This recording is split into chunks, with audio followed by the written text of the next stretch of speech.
సమ్మక్క సారలమ్మకు వచ్చే భక్తులందరికీ కూడా స్వాగతం.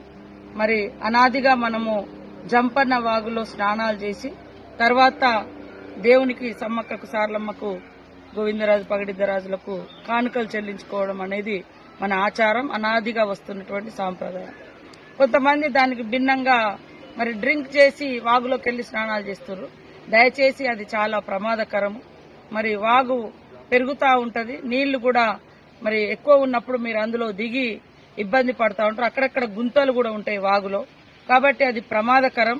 ఎవరు కూడా ముందుగా స్నానాలు చేసినాకనే దేవుణ్ణి మొక్కుకున్నాక మీరు ఏదైనా దేవుడికి పెట్టుకో, కోడో మేకో లేదా స్నానాలు చేసిన తర్వాత దేవునికి మొక్కులు చెల్లించుకున్న తర్వాత మీ కుటుంబ సమేతంగా మీరు మంచిగా భోజనాలు వండుకొని తిని ఎంజాయ్ చేయండి. కానీ తర్వాత తాగిన తర్వాత ఎవరు కూడా వాగులోకి దిగొద్దు, అది సరైంది కాదు. ముందస్తు స్నానాలు చేయడమే మన ఆచారము.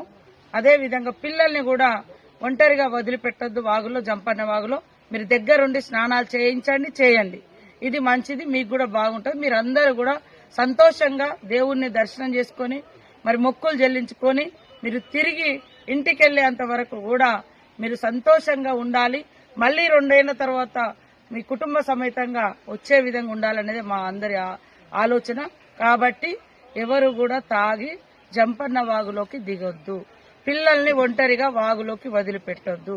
ప్రాణాపాయం ఏర్పడుతుంటాయి. మీరు జాగ్రత్తగా ఉండాలని మీ అందరికీ కోరుతాను.